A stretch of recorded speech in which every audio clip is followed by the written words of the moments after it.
It's Wednesday night, and the Triple Rock nightclub is packed with fans waiting to savor the latest trend. It's not the band or the beer, it's the bacon. The lowly pork belly product is suddenly riding high on the hog, with bacon garnishing everything from cupcakes to donuts, even candy. Bacon popcorn, bacon brittle. People are pigging out on bacon like never before. In these tough times, it can take you away with just a sound and a smell. There was a time when bacon was a sometimes food, occasionally paired with eggs at breakfast or in summer sandwiches with the season's freshest tomatoes. But then suddenly, bacon was everywhere, from fast food burgers to ice cream to scented candles. And while the peak might have passed, bacon has settled comfortably onto menus and into our home kitchens for much more than breakfast. In this episode, we look at where bacon mania came from and dig a little deeper into this beloved food and the industry behind it. We look at the realities of industrial pork production and how the world's obsession with bacon on everything contributes to the environmental degradation and hollowing out of rural communities in pork-producing powerhouse states like Iowa, Missouri, and North Carolina. I'm Jerusha Klemperer, and this is What You're Eating, a project of foodprint.org. We aim to help you understand how your food gets to your plate and see the full impact of the food system on animals, planet, and people. We uncover the problems with the industrial food system and offer examples of more sustainable practices, as well as practical advice for how you can help support a better system through the food that you buy and the system changes you push for. If you're going to spend your entire life in the pork industry, you could scarcely hope for a better name than Joe Leathers. Leathers, who proudly inserts the nickname Bacon Belly between his first and last names, is now a retiree in Kansas City, Missouri, but he's been a pig man since the beginning. My whole career has revolved around the pork industry, says Leathers, who was born in Austin, a southern Minnesota town where the pork-producing corporation Hormel has been based since 1891. It's where Spam was born. If you didn't work for Hormel, you didn't work, he says. Leathers began at age 21 back in 1970, wielding a knife on the killing floor of Hormel's giant slaughterhouse for 3.5 years, dispatching and dismembering hogs into the bellies, chops, and loins Americans ate. Over his 3.5 decades in the business, he sold pork, bought pork, marketed pork, and managed the people and pigs at the core of the pork business. And all that time, nothing prepared Joe Bacon Belly Leathers for Bacon Mania. I'm David Sachs. I'm a journalist and author.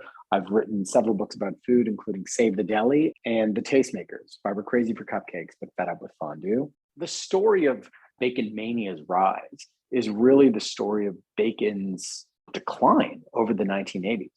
Prior to the 1980s, bacon and the commodity that bacon is based on, pork bellies, right, which is a publicly traded commodity in the Chicago Mercantile Exchange, was a relatively steady thing with seasonal price changes. Bacon, aside from as a accompaniment to eggs or pancakes, really coincided with tomato season. And that's when you would see a growth in bacon sales from BLTs and the other delicious, tomato paired bacon dishes that you could have. And it was relatively steady. And so, farmers would sell their pork bellies. They would sit frozen in a warehouse until they were ready to be cured and smoked for that summer demand. The price would fluctuate, but the futures market kept it kind of steady. And then what happened is that American tastes changed really in the late 1970s and the mid 1980s. And that's when you had the rise of the low-fat diet trend, which was based on what we now know is kind of false or erroneous data about the causes of congenital heart disease, which placed the blame entirely on saturated fats. And saturated fats, especially saturated animal fats, were seen as, the devil. And everything shifted to this trend of the low-fat diet. You remember, you grew up in the 1980s, egg whites, margarine, low-fat, everything, the McLean. Low-fat was the name of the game. And low salt. So you have bacon, which is the fattiest, saltiest meat. The demand for it all of a sudden starts going down. The pork board responding to this is saying, okay, well, bacon, its fortunes are bad. we got to focus on the rest of the pig. That's where the slogan, pork, the other white meat, came from. It's where we're at, it's what you want, it's on your mind, it's in your mouth, it's pork, and it's catching on. The other white meat. Taste what's next. And it was successful in that. The price of loins went up, but the price of bacon and pork bellies fell. And the reality is, it's not a crop. A pork belly is part of the animal. You can't have the loin without the belly. And so for every pig that they would slaughter, they had these bellies and they were sitting in warehouses, and the prices were dropping lower and lower and lower and lower. It was getting to the point where the pork farmers were breeding pigs leaner. They were trying to get as little belly as possible on the weight of the animal. And the pork marketing board was like, we have to do something about these bellies. And it was people like Joe Leathers, among others, who realized, okay, we have to turn the fortunes of bacon, right? How can we do it? And this was before Instagram and chef influencers. And so the way they started doing it was creating this campaign, which was really around fast food. And it was saying, well, if the trend is kind of lean and we're having leaner burgers, the reality is those burgers are going to be kind of dry and tasteless. And what if we could serve them some bacon with that burger, and that would give it the juiciness and the crispiness and the flavor, and you could still have your lean burger. And they worked with food scientists at different universities to develop a way to have pre-cooked, microwavable rounds of bacon, because you can't have every McDonald's and Burger King frying up slices of bacon in their back. It's messy, it's flammable, it's smelly. And so it was the pork board providing money with pork producers and processors to universities and researchers to come up with these products, and then providing seed money with those products to send them out to different restaurants, mostly fast food restaurants. I think Hardee's, a burger chain, they were the first one. Introducing Hardee's Frisco Burger. Grilled sourdough bread topped with a thick Hardee's quarter-pound burger, melted Swiss, sizzling bacon, and sliced tomatoes. And it started taking off. And then you had Wendy's and Burger King, and all of a sudden it snowballed, right? The trend of bacon was born. And then you had, from the other end of the spectrum, and not pushed by the pork board, someone like Mario Batali or David Chang, suddenly using pork belly in ways with vegetables and other dishes that changed its value. And that really got it moving into the higher end world of food. And then with the internet and the growth of social media, like all these trends of the past 20 years, it just explodes, right? You have bacon shows on YouTube and bacon memes and bacon products and bacon t-shirts. And my favorite is, there was a company that made this thing called Baconaise, which is bacon flavored mayonnaise, which actually has no bacon in it. It's like a vegetarian kosher product. But it's so successful that the company starts making other products, and they make like bacon flavored lip balm and a bacon clothing and a bacon, coffin. And my favorite was bacon flavored sexual lubricant, where they sold tens of thousands of tubes of this stuff. And so you have this thing that, again, starts off in the farm, and you're talking about hog farmers in America, in the middle of America, trying to get a better price on the belly so they don't lose money on their pigs that they're selling, and they're more profitable in the market. And the pork board is there to support the farmers. They do what they can to start it, and then, like most food trends, it just grows, becomes its own thing, where you have this cultural phenomenon. It's interesting to think about that alternate future that might have existed. If Joe Leathers and his cohort had not been successful with this push of bacon. Because instead, what we have is an incredibly powerful and consolidated pork industry, with $28 billion in annual sales, selling 21 billion hogs per year. And what we don't eat here, we're shipping overseas to other cultures, increasingly hungry to replicate our tastes, which it turns out have been shaped by the very industry itself. We learn about food through lots and lots of sources that may not be neutral, right? We learn about food through advertising. We learn about food from cooking shows that have sponsors. People recognize advertising when they see an ad, and there's plenty of that. But there's also the public relations machine beyond what is explicitly an ad. I think people discount sometimes the reach of that in how we learn about food. My name's Patty Lavera. I've worked for a long time on various food policy issues. And for a long time, I've been really specifically spending a lot of time looking at how food animals are raised. If you talk to people who are in this industry, who are farmers, you're going to hear about something called a checkoff. And so it is not the playwright you learned about in literature class. It's like you're checking a box, you check off something. So every time something, pig, head of cattle, 100 pounds of milk, a bushel of corn, when certain commodities are sold, there is a federal law, and sometimes there's state versions of this, that says X amount, will be assessed on that. And so if you like these programs, you call it an assessment. And if you don't like these programs, you call it a tax. And so there is something called the pork checkoff, that every time a pig goes to market and money is transacted, some cut is going into the fund. We think we need to dedicate funds to research, sure, and promotion. Promotion is marketing. And the USDA is kind of the administrator of that money. They oversee it, and they're supposed to watch the entities that spend it. The most famous of these checkoffs is Got Milk. That was paid for. That ad campaign, which went on for how long? It was like super, iconic advertising campaign. That was paid for with money that was put in a pot by dairy farmers every time they sold milk. Beef, it's what's for dinner. It's the checkoff. The incredible edible egg. And it used to be pork, the other white meat. But it's also partnerships, quote unquote, with a cooking show. Or partnerships with, I don't know about pork, but I think milk. The milk checkoff was doing a partnership with the NFL at one point for like kids get active, you do exercise and then you drink milk. I mean, it's just kind of insidious and it's everywhere. And so from a consumer perspective, that might be one of the reasons it's like, why can't I turn around without running into someone telling me to eat bacon? Money is also spent to do research. And then it's a question of what kind of research are you doing? The research might be like, how do we convince people to buy more pork? It might be, how do we solve a disease problem that happens on really, really big farms? A lot of small farmers who are like, you are researching problems with a solution that makes money for big meat packers and not me. You're, researching problems and how we export more pork and I want to sell it to my neighbors. So there's a real divide in agriculture about why are you taxing me to put money in a pot to promote bacon being on fast food hamburgers when I want to sell artisanal pastured pork to my neighbors, and why am I funding this thing I don't want to participate in? One thing that really will get a lot of small farmers going is like, whose pork are you promoting? Because one of the things that happens with these checkoff programs, because it's a legal thing and you can't opt out.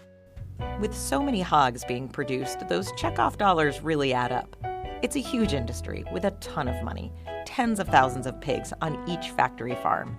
But not very long ago, it didn't used to be this way. People used to view raising hogs as a thing you did on a diversified farm, and they were kind of a cash crop in a weird way, right? It was a pretty reliable way to know you were going to get some income, especially in the Midwest.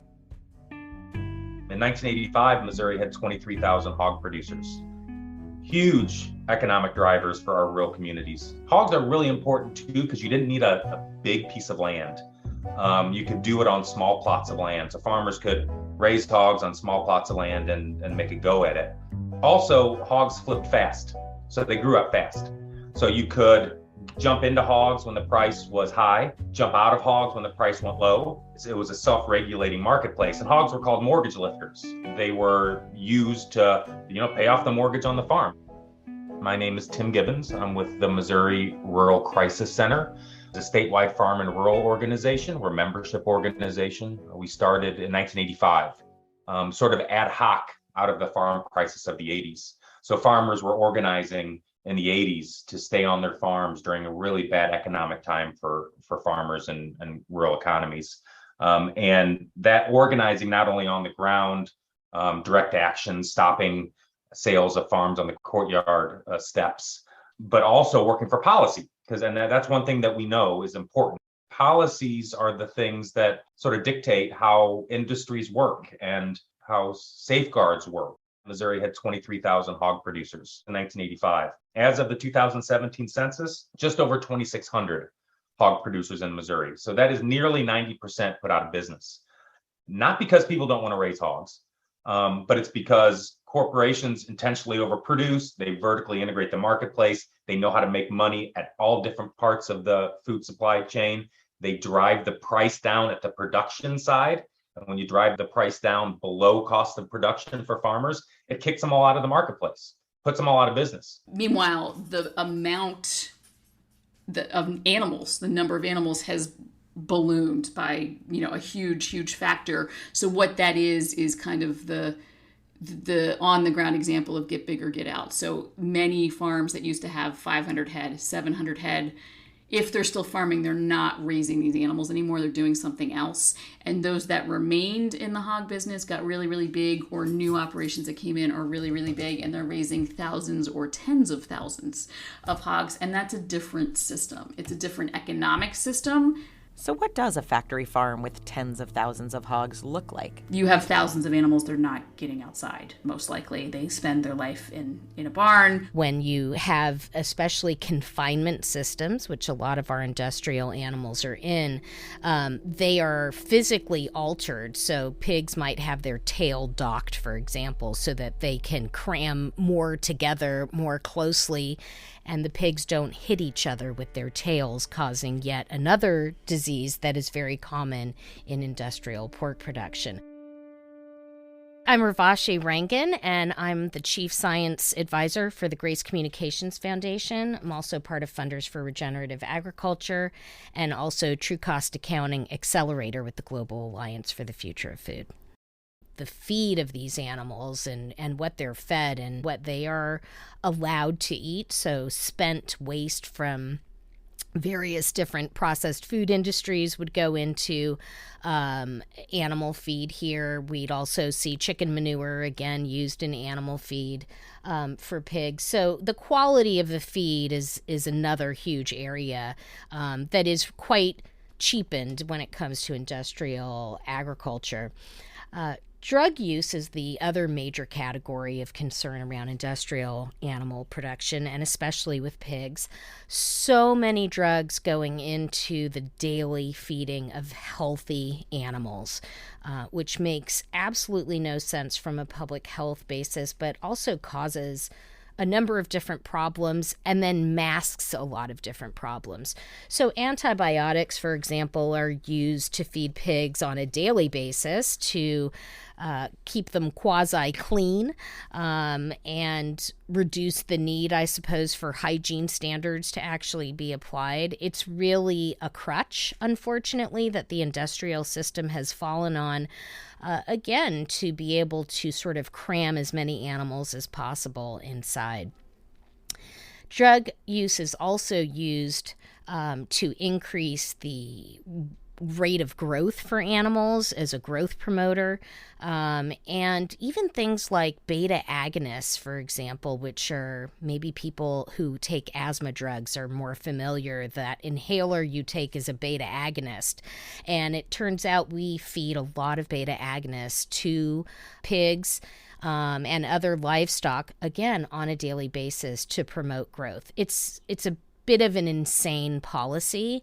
There's been a lot of examples, especially in animals who are even more vulnerable to the side effects, like turkeys, of killing entire flocks of turkeys, for example, because they've literally asphyxiated them by using these things. So they're fairly dangerous drugs on a lot of levels. Carbidox is also another antimicrobial that's actually the current subject of an FDA withdrawal proposal. The Center for Veterinary Medicine actually proposed to withdraw the approval of Carbidox, which is an antimicrobial but also a carcinogen. And FDA, to their credit, finally took up whether or not this should even be approved and is, I think, just concluded holding public hearings around that. But hopefully we will see some action on Carbidox in the future. Provided you have adequate withdrawal periods, you should expect residues of any of these drugs to be low. However, what are the effects of eating low levels of either carbadox or antibiotics over time.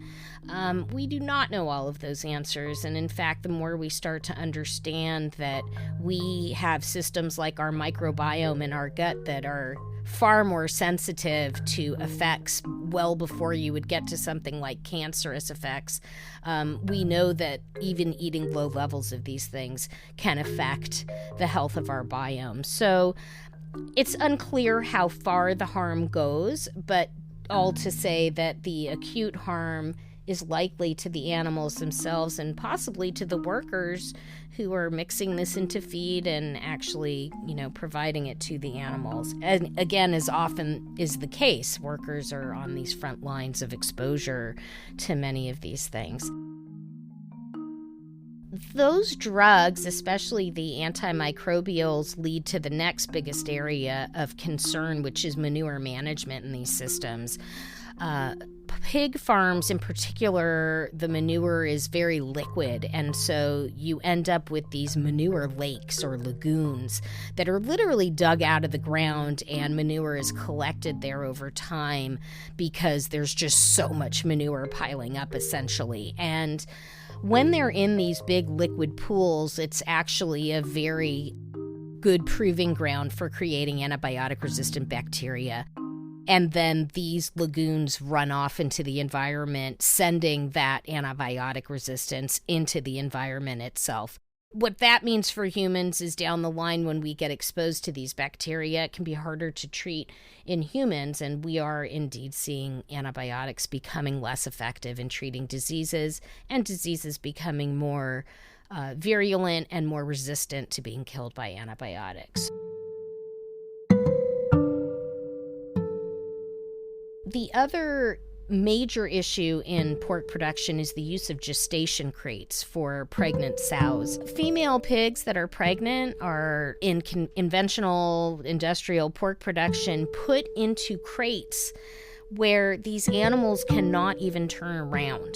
So you can imagine a huge several 100-pound animal, an 800-pound animal, literally in a wooden crate, waiting to give birth. It's completely unnatural. It is completely stressful for an animal to be put into that position, especially while pregnant. This is what Proposition 12 in California was trying to get at, where gestation crates were used.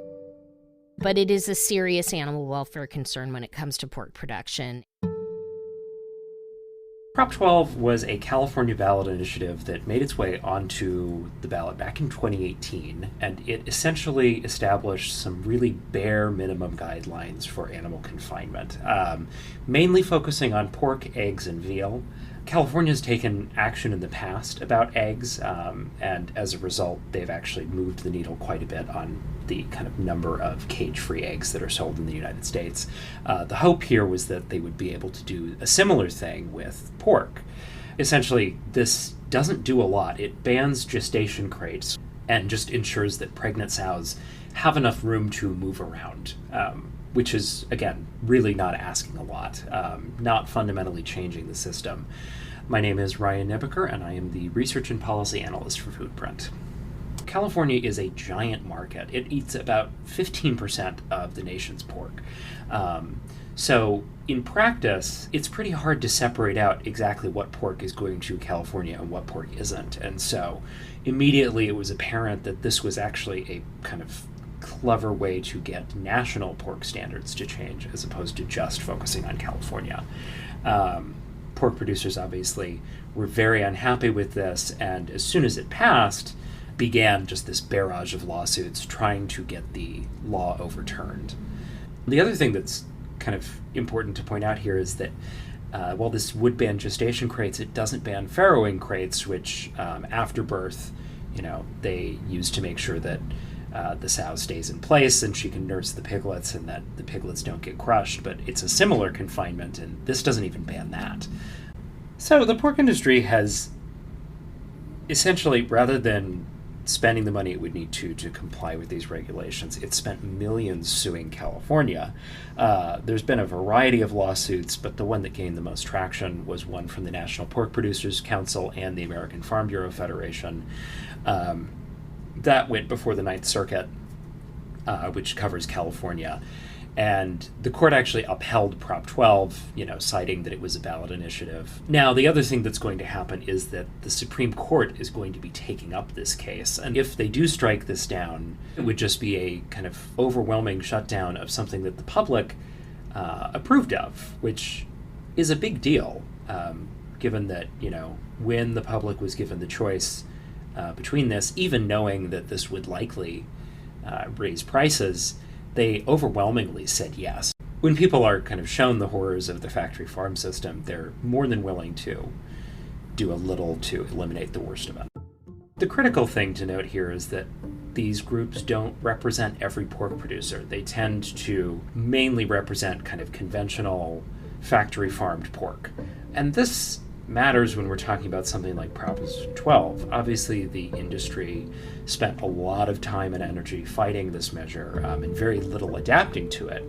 But that's not universally true, particularly when you look at small farms. One of the issues that we've seen of late is that there were a number of small pork producers who nimbly decided that it would be a great time to start producing pork to California standards, and they were ready to fill this market that mainstream pork was ignoring. And they were anticipating these rules would go into effect January 1st, and that they would have this competitive advantage where they were, kind of the only pork producers able to sell to the California market. Given the delays imposed by groups like the Pork Producers Council, it's just another example of this wedge between, small producers trying to do things the right way and these industry groups that are theoretically advocating for them, but ultimately just end up kind of defending the established interests of conventional producers.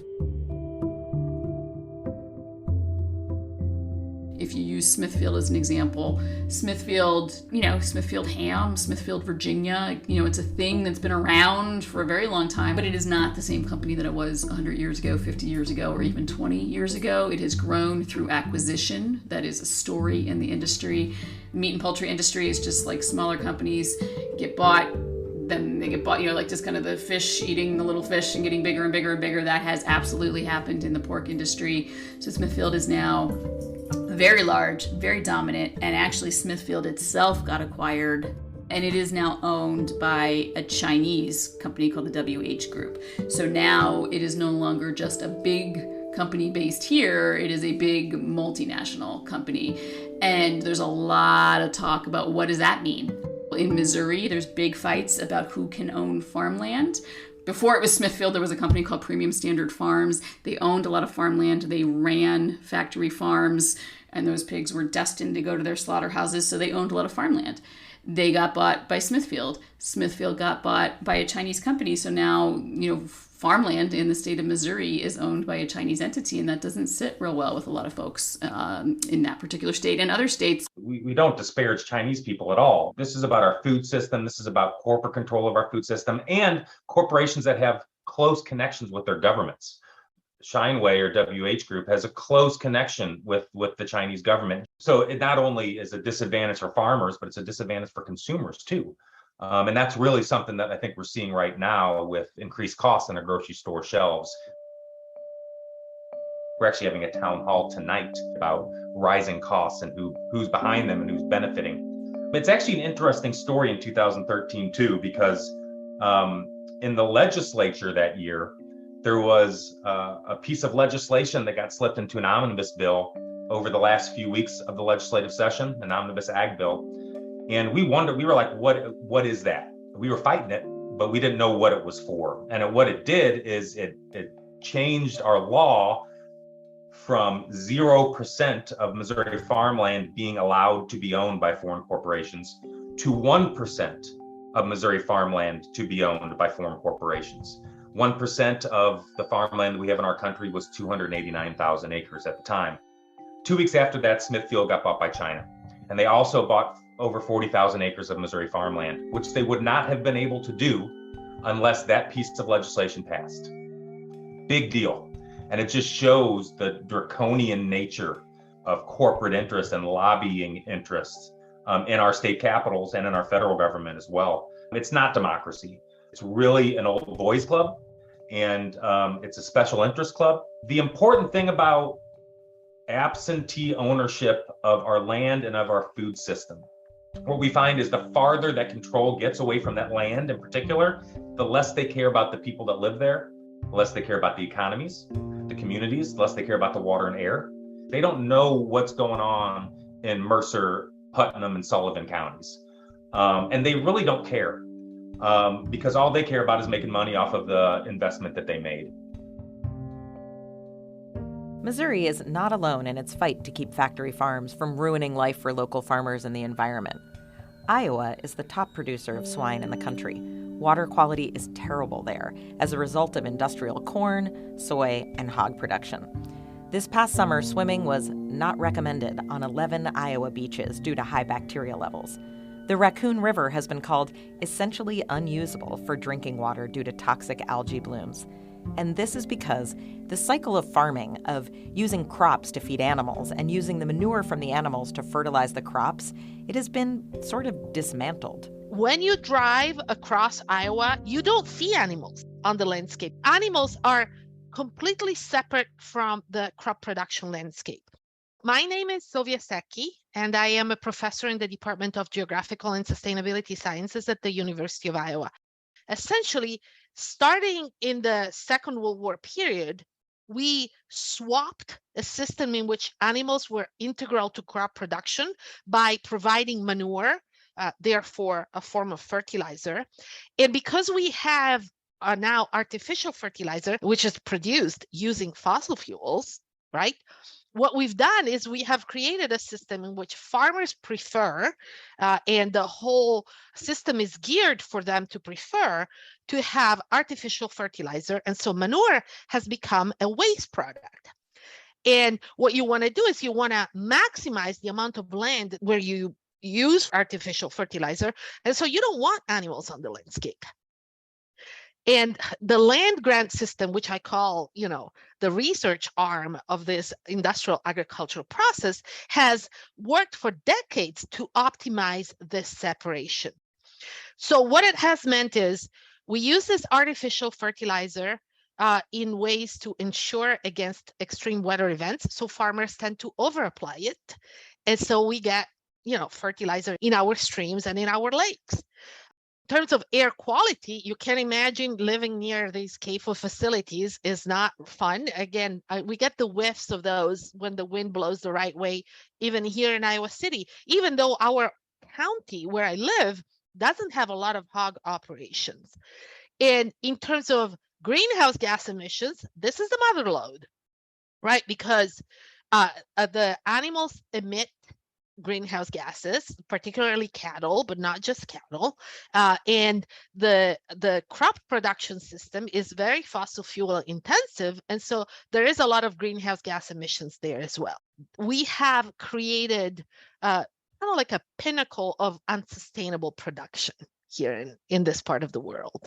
Can you talk about water impacts and what it means for things like drinking water, recreation? Like, how is this impacting Iowans?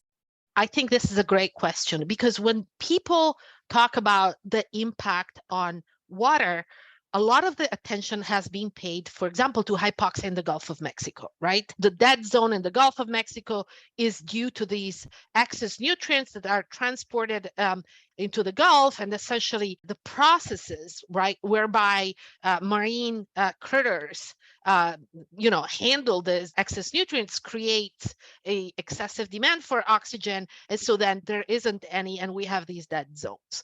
But I think a better story to tell is what it does for us who live here, right? People in Iowa are not going to be moved by Gulf of Mexico, Louisiana shrimpers' woes, right? And so the consequences for us here in Iowa of this system are manifold. First of all, the one that is right now at the forefront of our minds is what it does for our drinking water supply, because we're being hit by both a drought, which means less water quantity, and also water quality problems. And so we have to treat that water to bring it to acceptable levels in terms of nitrates in particular. And even when we do, again, another thing that people aren't talking about enough, the science is emerging that's telling us that even if the water meets water quality standards, current water quality standards in terms of nitrates, being exposed to high level of nitrates below the standard, but still high, which is happening a lot in Iowa because they treat to the standard. They don't get rid of all the nitrates, right? Is going to cause problems in terms of cancer rates and other long-term health effects. What we've done is we've broken it all apart, right? Like we've taken all this holistic system that was meant to work in one circle. We've broken apart the pieces, and this has been pretty amazing for food production. It's so efficient. Well, I get a lot from my colleagues in the land grant system. They say this is efficient. Well, who cares if it's efficient? Is it equitable? This whole focus on efficiency and what it actually means. One example I use in my classes is, okay, this project is going to cost $1 and generate $1 billion. Should we do it? And the students are like, yeah, this is a great idea. And I'm like, what about if the $1 billion goes to Jeff Bezos? Should we still do it? It's efficient for whom? Who are the beneficiaries of this system? In terms of the food dollar, right? The food dollar, the portion of the food dollar that goes to farming is very, very low because we have a system that favors highly processed foods and is also very fossil fuel intensive, right? So I question, first of all, the validity of using efficiency as a metric to establish things, because this is a way to get communities of color, Native Americans, Black farmers, screwed over again and again and again because we're doing this in name of efficiency, right? Secondly, I would say that this is I do have a PhD in economics. And so let's look at what the parameters of this efficiency are. If you're starting from the assumption that we have to produce this amount of beef, right, or this amount of pigs, and we're doing it at the least cost possible, yeah, but who says that that's what we have to do? I mean, in the US, we eat so much meat and we don't even meet dietary guidelines. If you define efficiency to get the answer you want, that's efficient, but that's not a really meaningful definition of efficiency. You ask the question the right way, you get the answer the industry wants. And that's what a lot of research actually is about. It's what I call small science, not big science. When it comes to those environmental externalities that Sylvia and Tim have described in Missouri and Iowa, they really cannot be understated, and those states are not alone in their plight. There's another place in this country with a major Smithfield presence, and therefore a major air and water quality problem, and that's eastern North Carolina. For many years until her death in 2021, local resident and activist Elsie Herring dedicated herself to telling the story of living near a hog CAFO in Duplin County. This is from Foodprint's report on the pork industry. Her family's home, where her mother lived for 99 years, is within smelling distance of several CAFOs. When the lagoons are full, the CAFO operator sprays the waste as fertilizer onto farm fields, creating a mist that drifts onto nearby homes. Herring's mother, who died in 2001, became a prisoner in her own home, unable to sit on the porch because of the stench and flies. After the spraying, she said, "You can see the manure glistening on the screens." The stench is accompanied by noxious gases and dangerous bacteria. Researchers have found hog feces on the inside of Herring's refrigerator and on and inside the houses of other community residents. Her family, like many living near hog operations, suffers from respiratory issues, headaches, nausea, and other health problems. North Carolina is home to the top 2 hog-producing counties in the country, Duplin, where Herring lives, and Sampson, both of which are almost 50% non-white. This environmental racism, this situating of their facilities in communities of color, it's just part of the pork industry's playbook.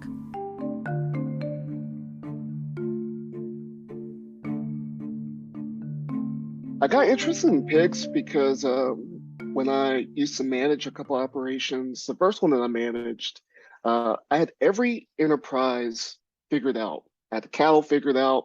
I had the dairy goats figured out. And goats are hard to figure out. So the fact that I had that figured out was an accomplishment. I had the laying hens and the meat birds figured out. But the one thing that I could not quite figure out were the pigs.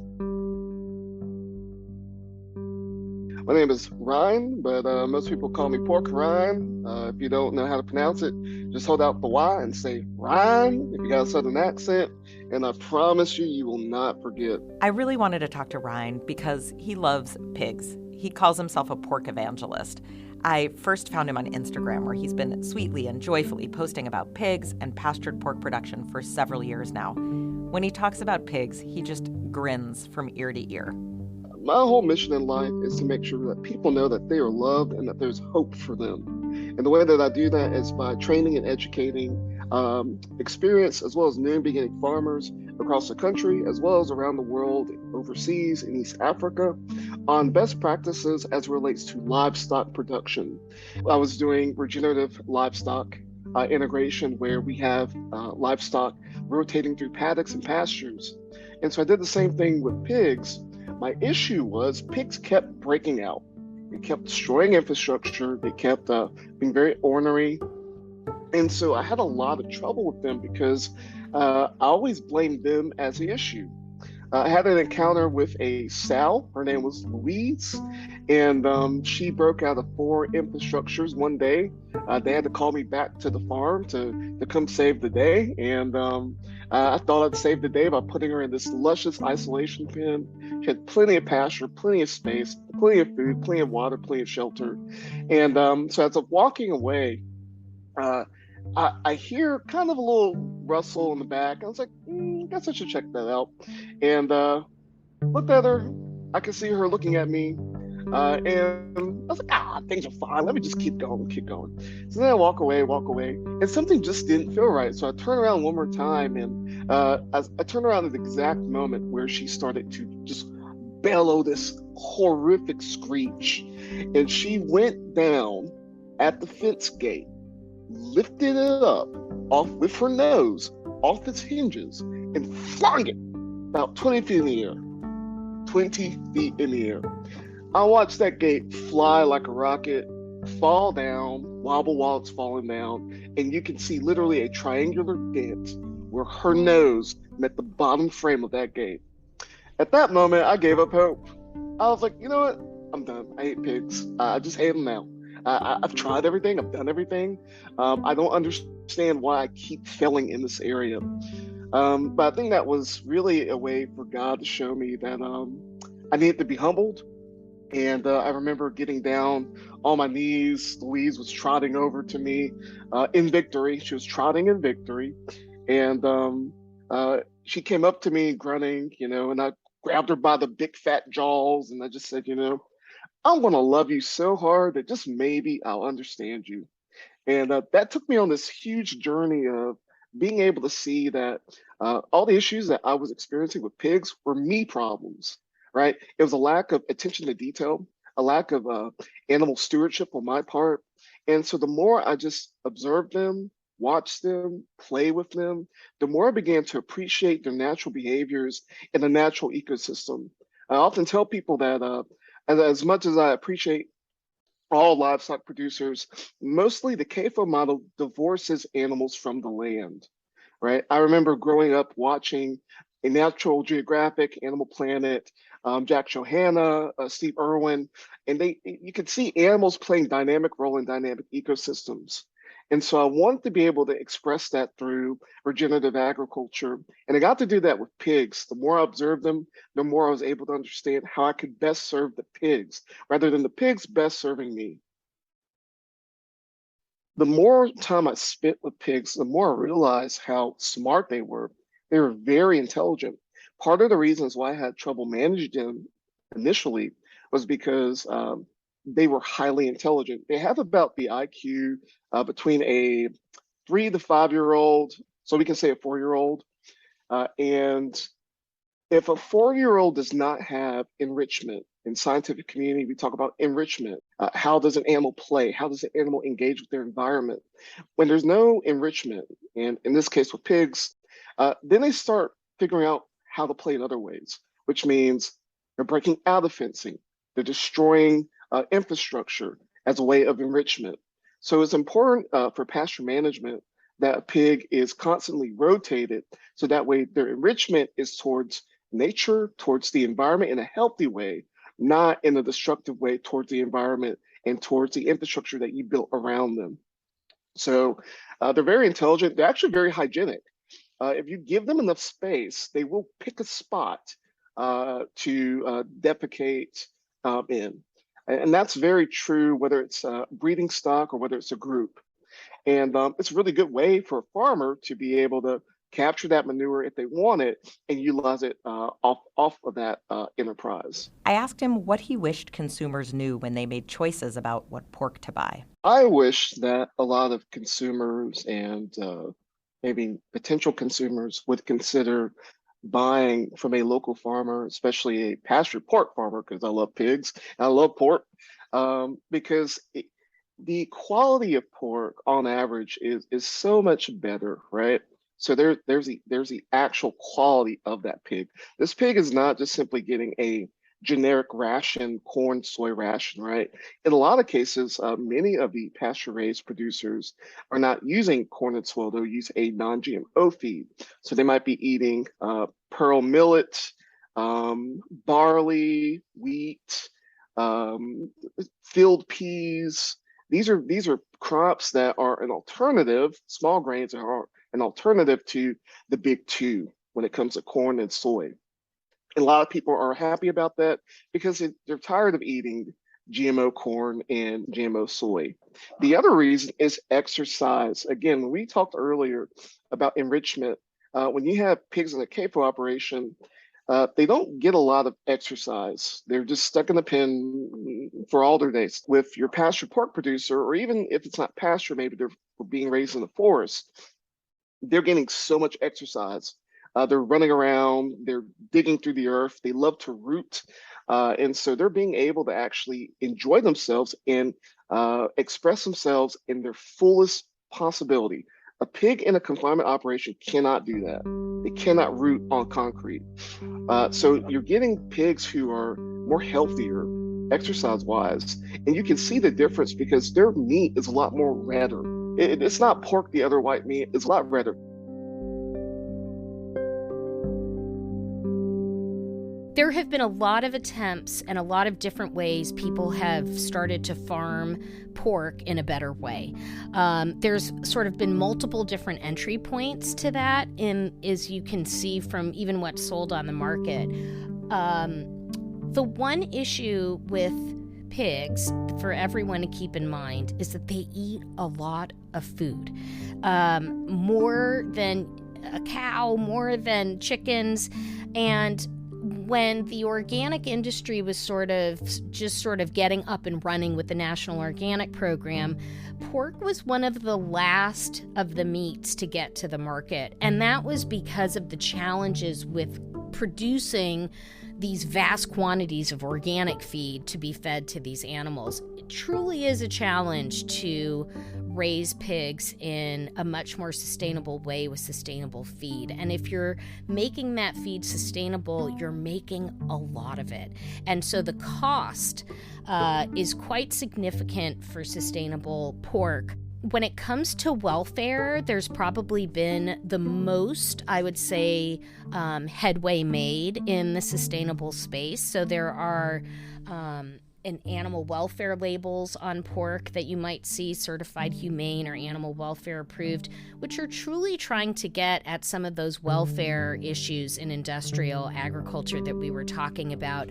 And again, striving to provide pigs a more natural habitat even while raised on the farm, providing them with more space to live so that disease does not transfer, providing lactating sows with space to wean their piglets, and also even providing a little more time for piglets to wean. That's another issue in welfare where when piglets are removed very early on, they actually don't fare very well health-wise. And so having piglets wean longer with their mothers on their mother's milk actually, again, helps contribute to a healthier and better welfare system. So we do see a couple of labels specifically addressing that. Organic, unfortunately, did not capture the animal welfare component of sustainable pig production very well in the beginning. It is hopeful that we will help to increase these animal welfare standards for all the animals, but including pork in the organic standards. But what the organic standards do that really very few are doing is being able to provide quality feed to these animals that is truly organically produced. And that means grown without pesticides, for example, or corn produced without glyphosate. While pasture is not required in organic production for pigs, there are farmers that are going above and beyond to provide pasture to pigs. Just to remind everybody, there's a little bit of a split in organic where livestock have requirements to be on pasture for at least a minimum amount of time a year, but poultry and pigs are only required to have access to the outdoors. So this is where you get into sometimes the industrial side of organic and whether it can allow for some of these more industrial practices to be used, despite the fact that the feed does have to be organic and that they may not receive any drugs as healthy animals. So no matter what, when you see the organic label on pork, it definitely means more than what is the industrial baseline. But there can be even more done in that space. So people should just keep that in mind. And when you see labels added to organic on pork, like certified humane or animal welfare approved, you're really starting to get a lot of value add in there in terms of addressing this constellation of issues that we've been talking about. That word pasture came up a lot when I spoke to people about best practices for pigs. And if you've looked for better bacon or other pork products at the supermarket or online or at a farmer's market, you have definitely seen that label, pasture raised. So I asked Urvashi what that phrase tells us when we see it on a package. The pasture-raised claim, a little like the free-range claim, does not have a whole lot of teeth behind it in terms of what the federal government mandates or requires if you use that label. So if somebody wants to use that label on a meat product, they submit an affidavit to USDA and sort of tell them what they want to do. Whether that means they were raised on pasture 1 month out of the year or a year out of the year is unclear, and probably not that is not differentiated in terms of allowing that claim to be used. So for the consumer who's seeing those claims, you have to do a little more digging to make sure that you're really getting what you want, because a truly pasture-raised system is a great system. The question is, how much integrity does that claim have on the particular product that you're seeing? So there's a couple of ways to go about this. One is, are there any other labels on that package? So is there an organic claim? Is there a certified humane claim? So I think looking for additional certifications can be very important. The next thing is jumping onto the website of any of those producers and starting to check for yourself, how do those pigs live? Is it required, or are those optional? Those types of things. And I think maybe the surest way to know is if you're buying pork from your local farmer's market or a local CSA distribution system, to find out what practices are being done, how often pasture is being provided. There's also a really great website called the Good Meat Project that can link people directly in their area to better produced pasture-raised meat products. The other issue with being on pasture when it comes to animals is the direct building of soil health that you're going to do underneath that pasture. So while animals may not be eating all of that pasture per se, they're foraging, they're stepping on that pasture, that's causing roots to deepen in that pasture. It is proliferating the biodiversity in that pasture. All of those things have huge environmental benefits. They have huge carbon sequestration benefits. They have nutrient density benefits. And often in multi-livestock systems, you will have multiple animals going through the same pasture because they all sort of eat something different or provide something different for that pasture. And that's how nature is built to thrive on that kind of biodiversity that is put on the land. The pork industry's push to make people go gaga for bacon worked because bacon is delicious, right? So it seemed like a good idea to dig into the flavor of pork. I reached out to Andrea Rusing, who is the chef and owner of Lantern Restaurant in Chapel Hill, North Carolina. Before I moved here, I don't know that I'd ever tasted really great pork, except maybe like when I was in another country. You might have a pork chop that you're like, well, that tastes like something different. I don't know what that is. That's not pork. That's not this dry thing that my dad grilled that he put dried oregano on or salad dressing on to marinate. Like, that is something real, and the flavor is coming from the fat and the working muscles, and it's complicated and complex and a journey of flavor and experience, and you want to gnaw that bone. The first time I cooked a whole hog that was like an outdoor hog, I did it at this barbecue festival that's annual in a town near me where they serve like 50,000 pounds of Smithfield pork. And it was so like moving because I had never cooked a hog before, and I was with a friend who raised the hog, and we cooked it together. And we had lots of people coming up to our stand and just not even talking to us, just kind of zeroing in on the pig that was like, the skin was crispy and there was a lot of cracklings and the ribs were exposed, and it was like at that pulling kind of state, and people would just walk up and just put their hands right on the animal, right on the meat that was on the cooker, and just start eating it, and like having these kind of like crazy sensory flashbacks, mostly older folks, like over 60. It was like a real education for me because I didn't come from a barbecue culture, and you can taste the difference.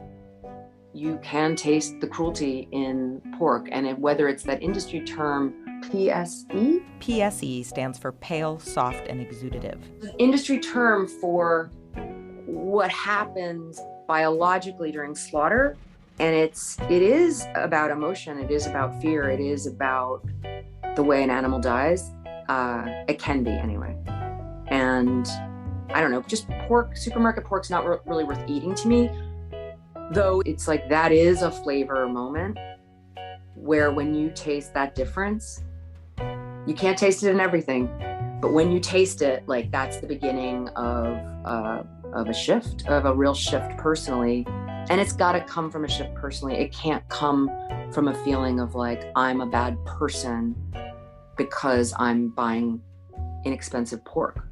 That's part of the brilliance of the pork industry's move, taking the lowly underbelly of the pig and making it such a hit. You can take a fatty slab and cure it and smoke it and put maple and sugar on it, and it can absolutely hide that industrial pork has become less flavorful, thanks to genetics and feed and terrible living conditions for the animals. They knew that, yes, you can absolutely put lipstick on a pig. It's like extracting the thing that is the most easily commodifiable, that's a durable good practically, and kind of playing a trick on people to accept something that otherwise we wouldn't have accepted 2 generations ago. And it does a lot of work to hide the production practices. It does a lot of work to hide the labor practices. The pork industry, if left unbothered by government or consumers, would like to keep pregnant sows and sows who've recently given birth in inhumane crates, and they'll fight it all the way to the Supreme Court. It's an indication of how little they're willing to give to animals, to the farmers who raise their product for them, to the communities around their factory farms who suffer from poor quality air and undrinkable water. They fought to keep their processing facilities open during the early peak of the coronavirus pandemic, even though it was later made clear that we had plenty of meat. They've been credibly accused of price fixing. They have a lot of money and a lot of power. They're even shaping what you want and how badly you want it. It's really a question of, who does our democratic process represent? Does it represent people and the vast majority of voters out here? Or does it represent special interests and a small subset of millionaires and billionaires and corporations? What You're Eating is produced by Nathan Dalton and Foodprint.org, which is a project of the Grace Communications Foundation. Special thanks to David Sachs, Patty Lavera, Urvashi Rangan, Sylvia Secchi, Tim Gibbons, Ryan Curitan, Ryan Nebaker, and Andrea Rusing.